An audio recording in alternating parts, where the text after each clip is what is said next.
Nova Scotia. Hey, babies. No accidents or vomit this time. All right. Meclizine works.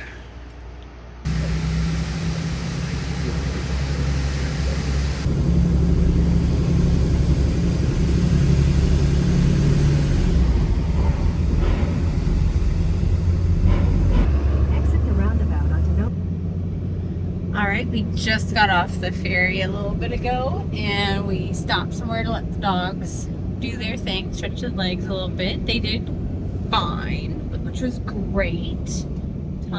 Checked the RV and no signs of motion sickness. First thing we're going to do is head south though, because if you remember that storm that was on our heels as we left Newfoundland on the ferry, we're wanting to see the big waves, if it pushes up some big waves. So we're heading south first. This was on our list anyway. There's some national historic parks and things like that down in Louisbourg. So we're heading that direction first. And hopefully we're gonna see some sights, see some waves, get our bearings here for Cape Breton, which is this section of Nova Scotia, and start planning our adventure. Crap driving conditions. Oh man, looks like we're about to get into some thick stuff.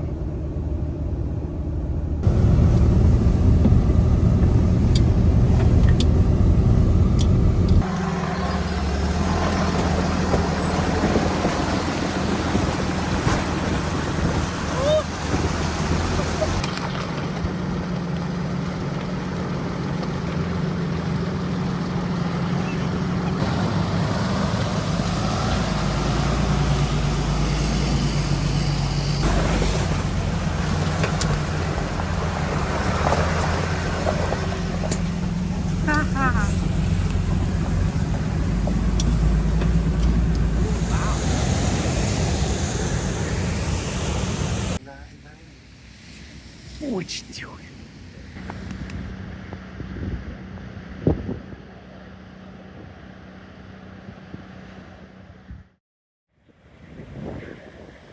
So there's not a whole lot to show you of the storm. It came in the middle of the night and it sounded like a freight train coming right through our RV. Granted, we did have the air conditioning on because that storm is bringing up some really warm, moist air. And it was not only 100% humidity and 70 some degrees, it just was so sticky in here. So we're just dehumidifying. But the waves were so big, they scraped off so much of the seaweed off all these rocks. I actually noticed it this morning. And it's all piled up in this cove over here. And it smells awful. So I think we're gonna get rolling out of here soon and go have an adventure in Louisbourg.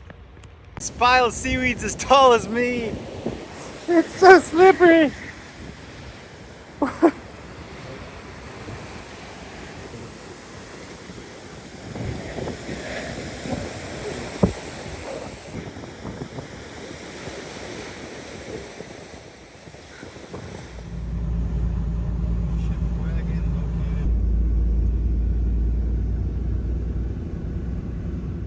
Don't even know where we are. Louisburg.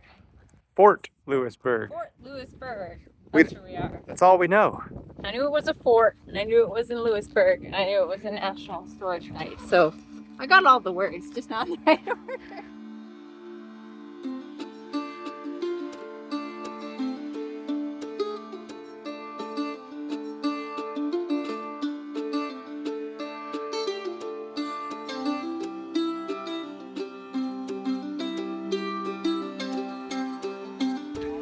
Wow, look at this. It's got a full moat and a drawbridge. We're in a little bit of a hurry because we're trying to get a guided tour. And we're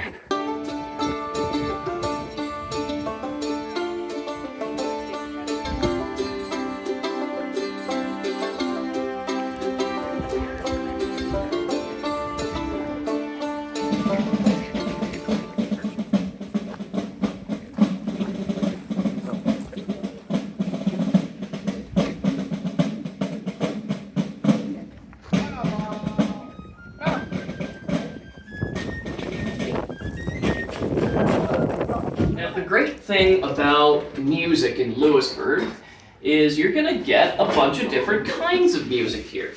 See, even though it's a French fortress, you're gonna get more than just French music here. I'm sure someone's told you all about the fishing industry already, right? Yes. Yeah. So we're official too. So you know that if you're gonna catch 15 million pounds of fish, well, you need a massive workforce to catch all that. So you got a bunch of people coming here from many different countries here to work for the summer.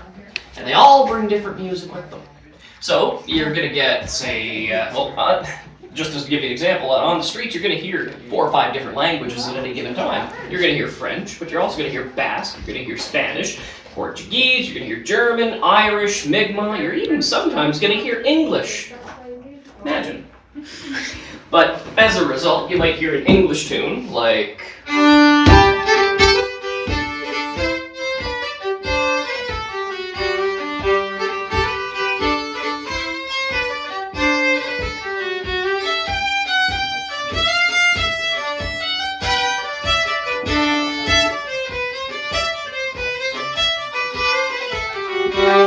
Or you might hear a French tune, like...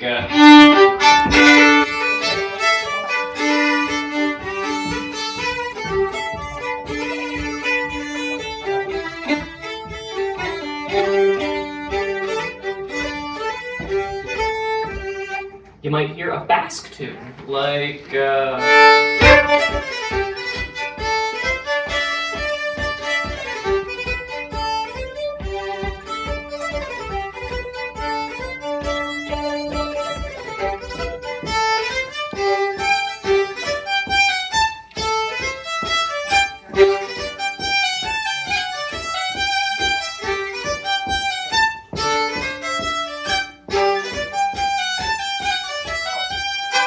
Or you might even hear an Irish tune, like...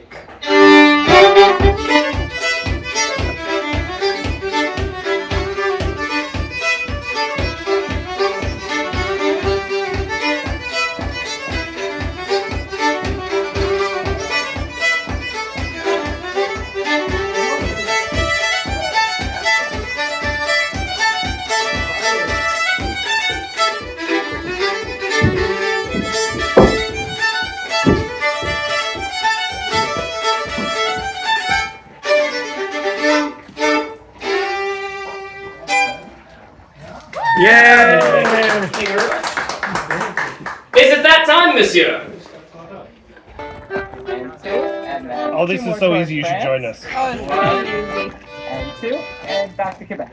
1, and 2. Pretty simple. And hit. And now we're going to let go of the hands, line 1. If you're sloppy and falling off, you're not doing it right. Yeah. Okay. And again. And now line 2 to finish it off. And now you bow or curtsy to your partner for a dance well done. Good job. Thank you very much for learning. So now that we've been here a little bit, gone on the guided tour, we've learned a little bit more about what this place is. Louisburg is a fort, and it was established here by the French, and now it is run as a living history representation of what this place was back in the 1700s, run by Parks Canada. And it's been really fascinating to go through and check out all of the buildings, all of the artifacts. They've actually recreated a lot of these buildings from the plans, originally from France. So that's been really cool to see. Also from archaeological digs. There's still got archaeological digs going on here, and they've built everything as close to as they can. How they knew it was built from the plans and the foundations that existed here and any of the materials that still existed. A lot of these stones and things like that you're seeing are originals. And all the people are, all the actors are actually acting out real people that they know about who have documentation and diaries and things like that. So it's been really fascinating to go through the different buildings and explore what this would have looked like back then. So it started in the 1700s as a French port. So Louisburg is actually a very great ice-free all year round harbor. And while it changed hands a few times with Great Britain based on what war and what treaty was signed at the time, it's predominantly a French fort. It was established here for the cod fishing, like we've seen in so much of our Newfoundland travels. Cod fishing was the main thing here. It was the main export back to France because, as we learned, fish was in high demand. It's just so interesting to see how this place is connected to the rest of American and Canadian history. So here's a regular model of the fort, but over here is a gigantic version made out of Legos. Look at that. We got Lego ships and boats and cannons and people. It's amazing.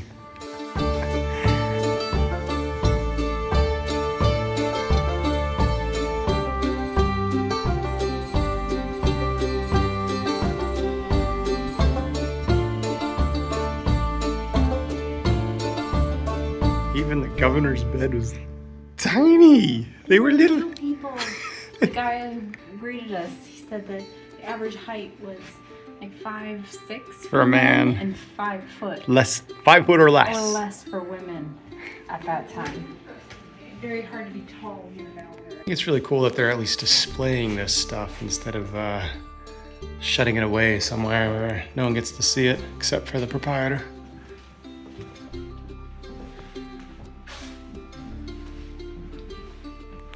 Thank you, French bureaucracy. French bureaucracy.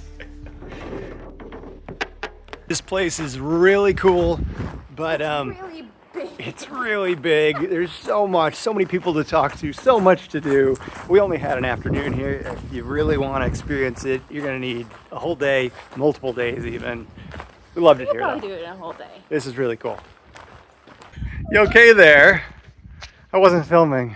I missed it. The cannon just went off. They fire a cannon to tell everyone to get out. Crap out of me. Caitlin practically collapsed. It was like one of those booms that you like feel in your body, right? Oh my gosh, that was funny.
So that night we spent on the Stormy Beach, we got absolutely covered in salt. We barely see out our windows. Everything was so salty. So today is a refresh resources at a campground and rinse off the rig day. We even got up like in the engine. We had sprayed out the engine. The belt was all squeaky and ugh. So nice fresh water.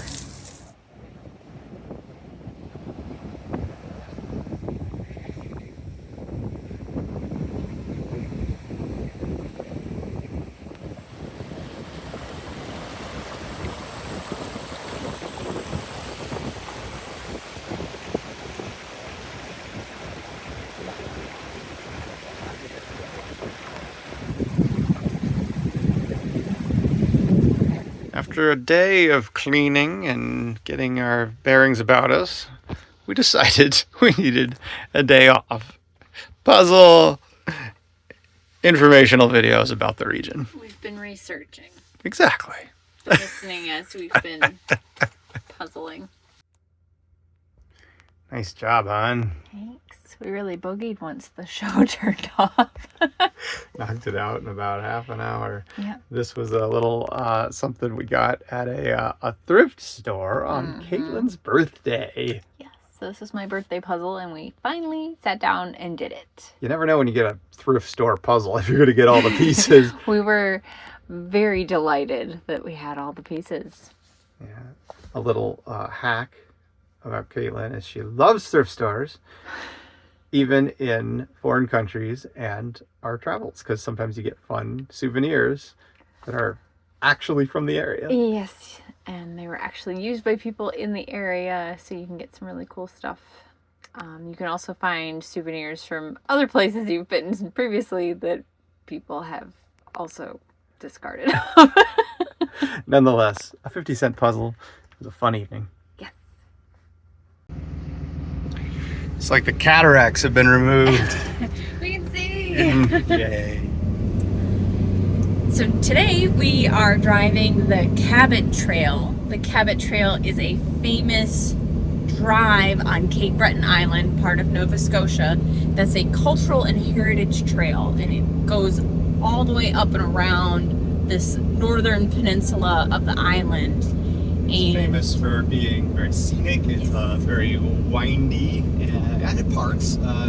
Definitely not a challenging road. Any RV can do it, although it is a little tight out here in spots. Yes. But there's also like a lot of artisans out here, so anything from glass blowing to sewing to chocolates. We stopped at a chocolate shop because chocoholic over here. And there's also a lot of like culture and tradition, so a lot of Scottish and Irish heritage here, and that's very representative in the song and dance. And that's one of the things that we're primarily psyched about, is going to the Ceilidh, and it's spelled Ceilidh. It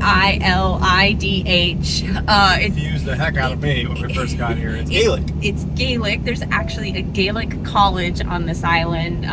There's these Ceilidhs, and it's very heavily into fiddle, into mandolin and guitar and accordion, and they're just really, really fun. We already visited one. We've got a number more on our schedule that we're really excited about, and even the first one was just so amazing and so fun. You can feel the energy, and it's very like intimate concerts, so they're not like big concert hall type things. They're like in small rooms, and they're just a group of musicians that get up and play. They often invite other musicians up in the audience to come play with them, and you can just feel like the energy in the room and the connection, and the music is just so emotional. Like we just loved it, the first one, so we're really excited to do more of those. Today we're heading up and around the tip, maybe going to do a few awesome hikes and end up in the town of Cheticamp. Look at this rig. It's amazing. They're from Newfoundland. Cool.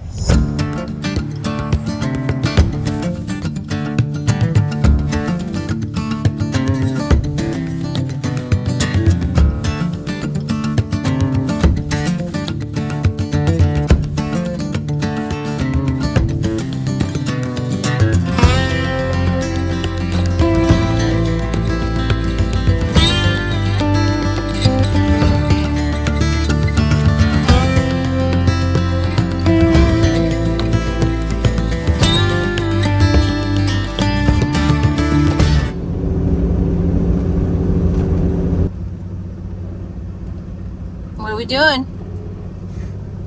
We are climbing up a mountain road that I don't think most visitors come on. There's supposedly a hike up here to a really cool ridge, though. I thought maybe we could spend the night up here, up near the top of the mountainside, but we're getting into the clouds. It's about 1,000 feet tall. Oh,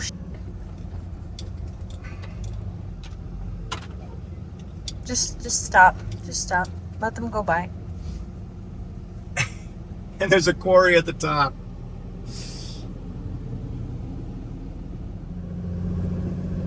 Anyway, our clean truck is already dirty. Wait, I have to get a lot higher RPM. Okay.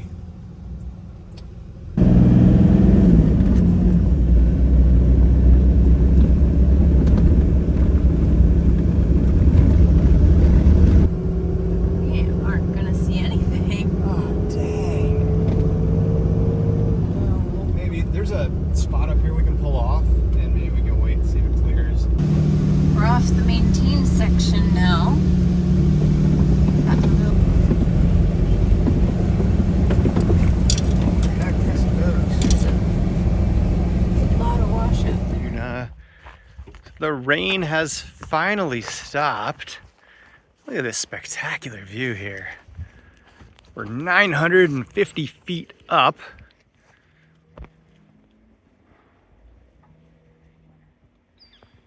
That hike I wanted to do, we're gonna go for it. It's another 2 miles up the road, but instead of driving, because we got all set up and we're doing some work here, we're just gonna hike up the road, and if we can get to the trailhead, cool. If not, we're just gonna get some exercise in. But hopefully no more rain. It's definitely not a maintained road. I don't think I'd try it in a sedan, but most cars could do it. Well, 3 kilometers later, we found the trail.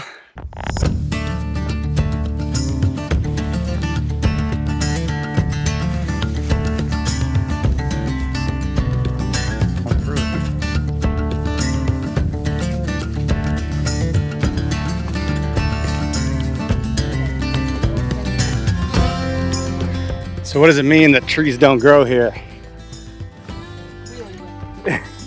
Nasty weather. Look at how they're growing.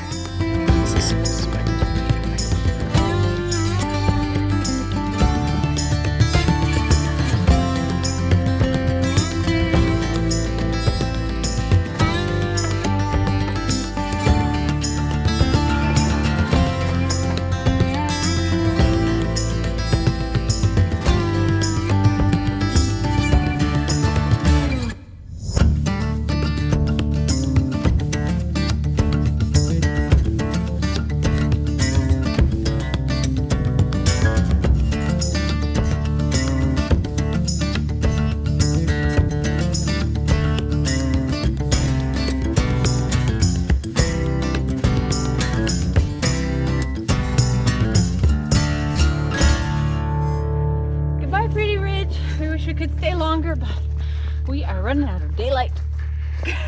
And you are running into a tree. Let's go.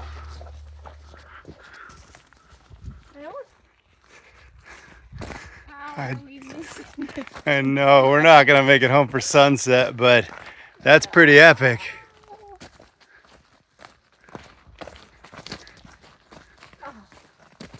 Oh, we were pushing that for light, weren't we? We made it. We made it.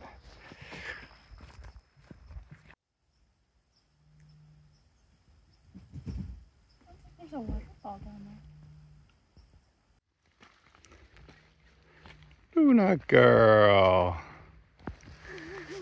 Yeah. You didn't come on that hike. No. They would be in pain.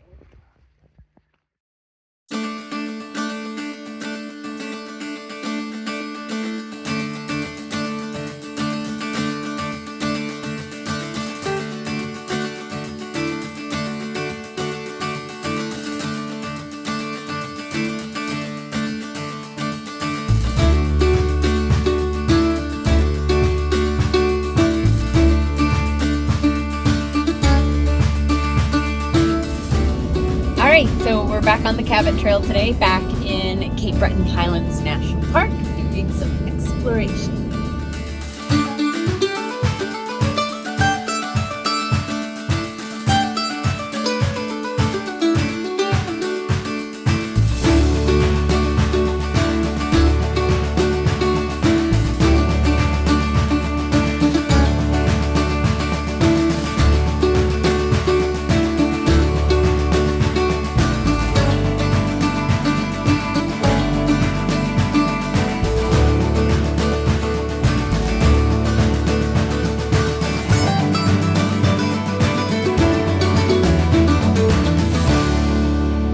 So this is a replica of a shieling from Scotland. It's a building that people would use to protect themselves and their sheep while they were out in different pastures and things like that. This one was built at the request of a gentleman by the name of McIntosh, who bequeathed this property to be part of a park and asked that this be built here to kind of commemorate that Scottish heritage. And these ends, they would have peat moss around the sides, like peat blocks that they would fill in during storms, and the sheep would actually go in there, sheep and people, to protect them. Yes.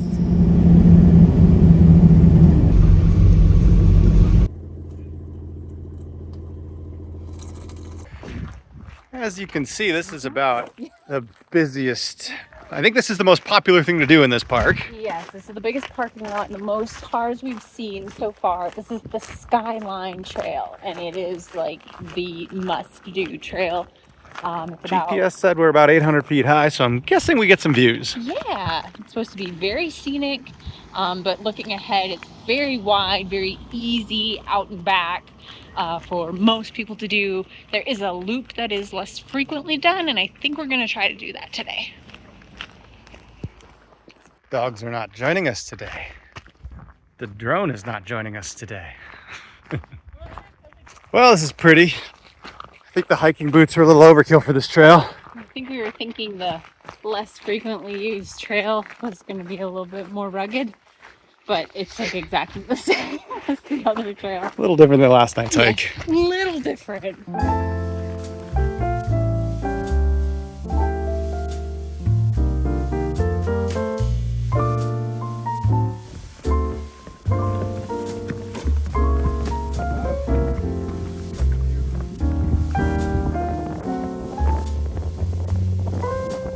This is a really good representation of what a lot of this road is like.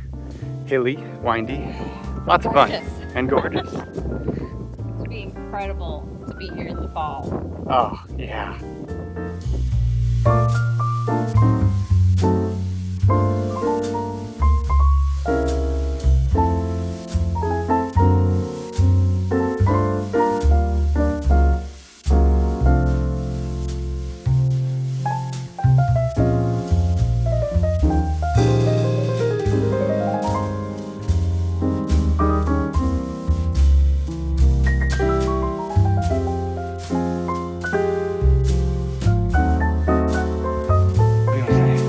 Back to the truck. Made it back. The trail is definitely doable from most anyone, but it is pretty long. We did Especially the loop. We did a little extra. 5.5 miles. Yeah. We did over 6 yesterday, so I don't know. Feeling it in my boots. You don't need boots though. Don't do it in boots. You wear your comfy walking shoes. Another Bigfoot. Look at that. So we just wrapped up dinner in the Skyline Trail parking lot, and we're heading to Camp. We're gonna hopefully find a place to boondock tonight, and we're hoping we'll get there in time for sunset. Oh, cool. It's very much like Highway 1. Getting California vibes. This happened to us so many times here, like the sun and the rain at the same time.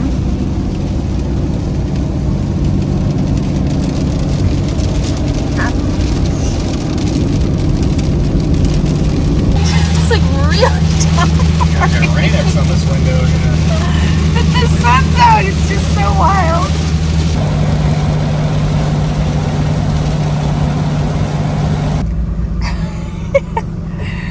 This is so pretty. So many people have stopped to look at the rainbows too. They're getting brighter. See what happens when you drive into a rainbow? Yeah. It's gonna move with us. Or it'll just fade out as we go. Or we'll drive through it. It'll get bigger and we're just gonna drive under the rainbow. Because it'll eventually just, like the optical illusion, if you will move, and then we'll get into the rain and it'll disappear. I don't know. I think we're getting closer. I think we're gonna drive right through it, and we're gonna taste the rainbow. Taste the rainbow? Yes. Drive faster, Tom. It's getting away. It's getting away.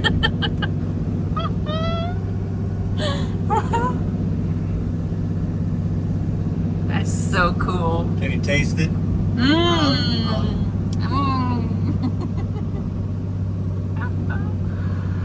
Yeah, that was so cool. So cool. Yeah, we're in the rain that's causing it now. I can still kind of see it there. It's fading out. Yeah. Cool.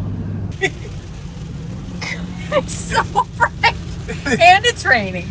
And it's blinding. Right on the road. Oh, So my God. bright.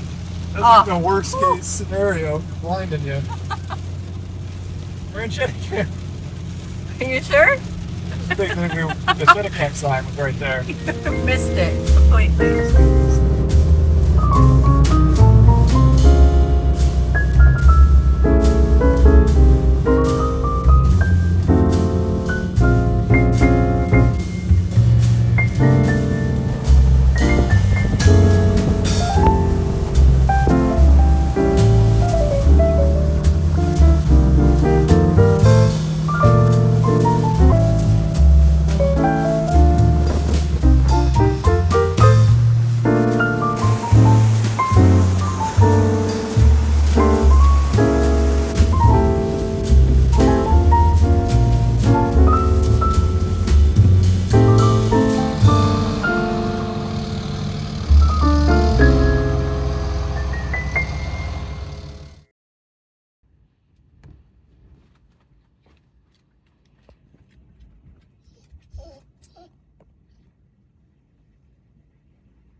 It's okay.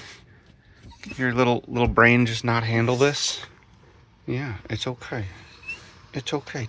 They're just cows. They're just cows. It's kind of cool to have cows for neighbors, huh?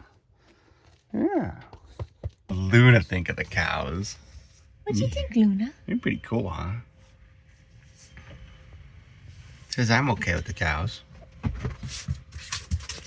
I'm a cattle dog. Kind of a gnarly road we came in on.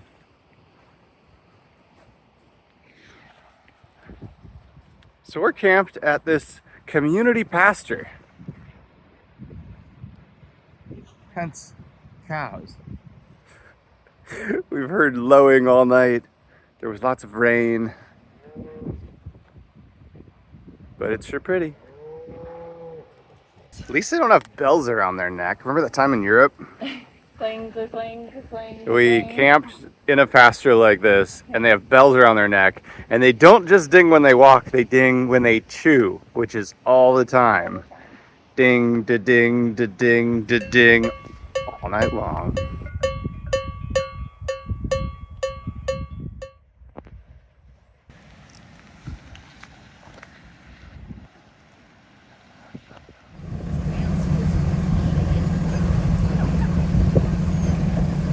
What do you think of that? Little cattle dog. All right, guys. Guys. You gotta move. Good job.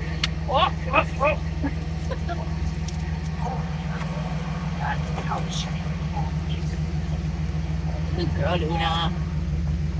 You're gonna go ride the cows. You think I should go through them? Yeah. It's real slow.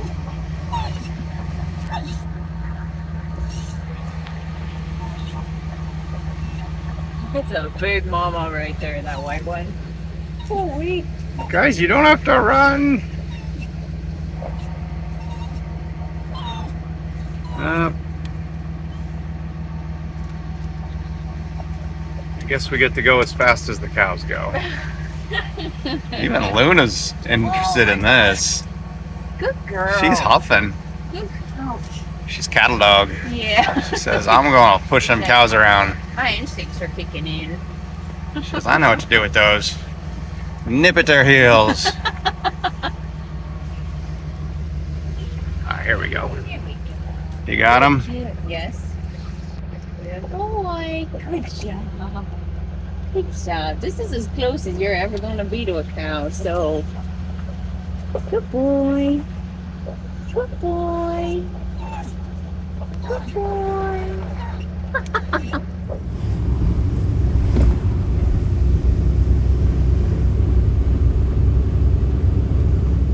We are in Shedda Camp to see some more fiddle music here at the Doryman Pub and Grill. Exciting.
Today we're at the Alexander Graham Bell National Historic Site here in Baddeck, and I am really excited to see this because he had a lot to do with advancing science and aviation. Not just the telephone Not and the just telegraph. the telephone. But that's, I guess, what most people know him for.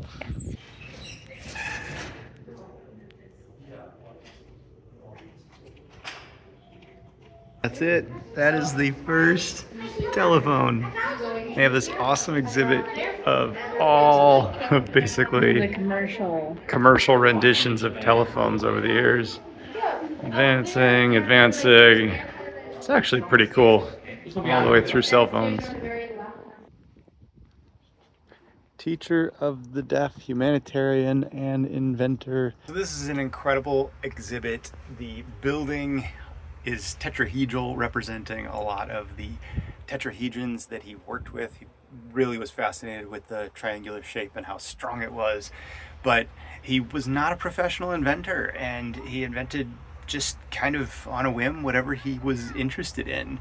I think we all know him primarily for the telephone, but he did a lot of his work with deaf and hard of hearing and even mute people. His father had invented the phonetic alphabet to help people that were deaf speak, and he continued that work. He worked with Helen Keller. A lot of the work that he did with the deaf is what ended up precipitating his invention of the telephone.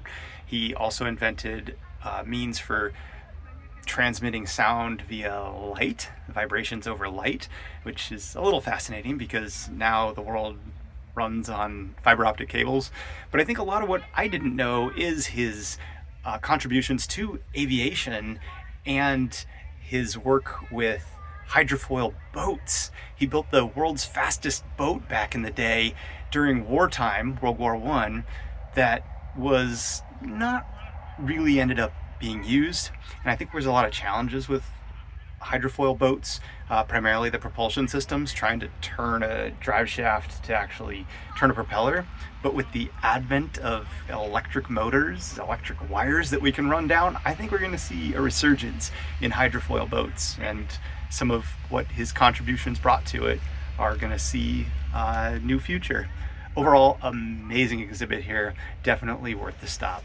Alexander Graham Bell was originally from Edinburgh, Scotland, Yes. and he moved with his family to Ontario, but then he himself, as a professional adult, moved to Washington. He was an American, but he traveled to Cape Breton with his wife, and they absolutely fell in love with the place. It was also really cool learning about his wife, Mabel, who was actually one of his deaf students. So to find out how vibrant of a life she had while being hard of hearing at the time, I think was really phenomenal. And she was so involved in the community and supported him in all of his endeavors. She really was a big part of his life and his inventions. It says nightly at 7:30 every night. Another Kaylee. This one's busy.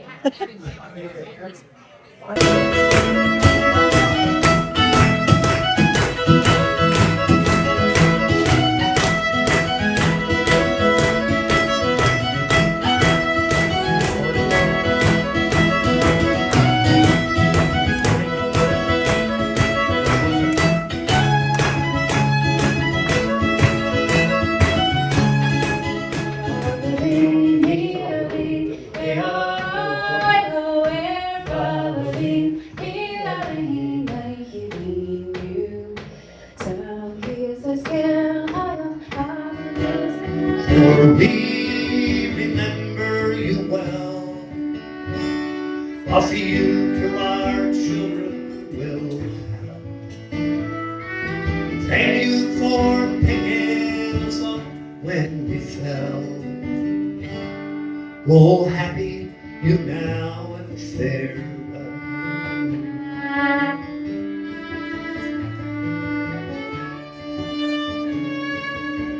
What have we got there?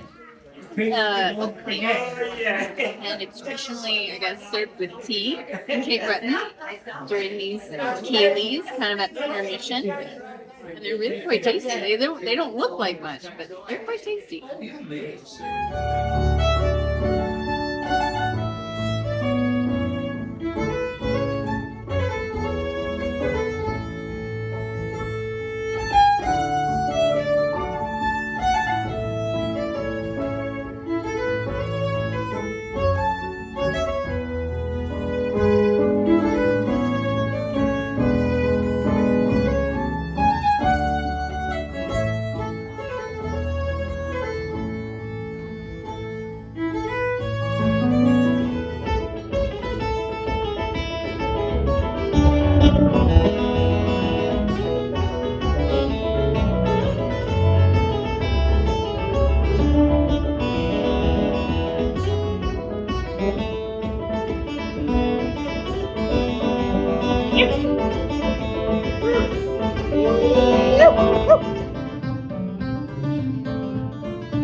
You're jigging. I'm jigging. The third figure of the square set. Oh, that sounds lovely. Hey, give me a break. It's my first time. Have you ever been held a fiddle before? No. 2 minutes into it. Give me your notes. I got this one. Nice. Next one. Close. Don't know how to hold this thing.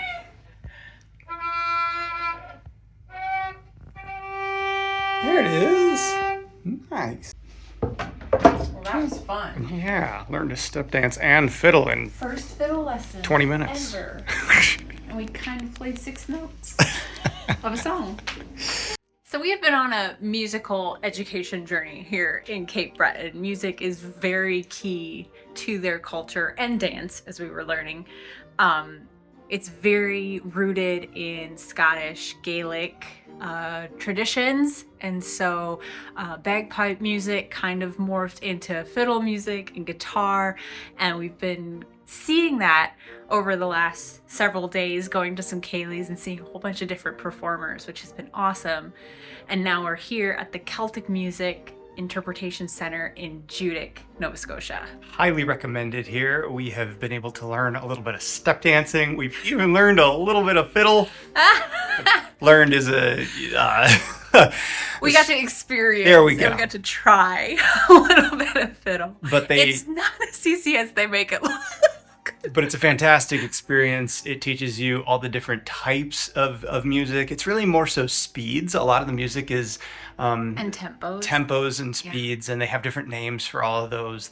They play waltzes here, jigs, reels, strathspeys, some clogs, some hornpipes, all these different types of music that make up this sound, but they have kind of created their own sound here in Cape Breton as well. And boy, it has been fun to see. Every performer sounds just a little bit different, actually quite a bit different as well, which has been so fun to experience all these different musicians. And it is not hard to find music out here. If you come out here, definitely stop.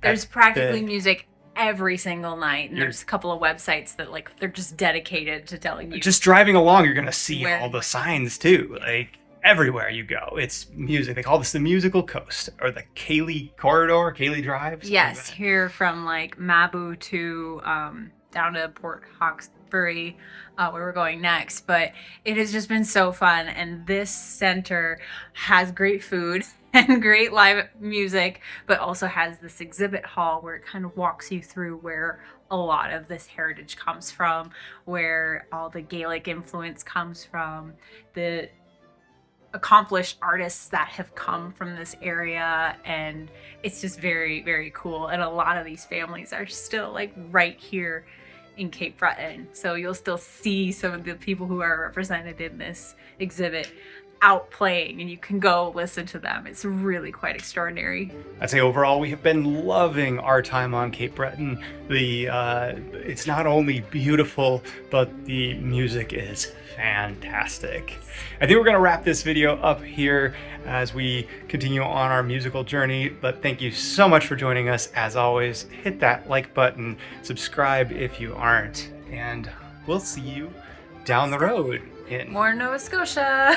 more southern Nova Scotia. Yes. Bye.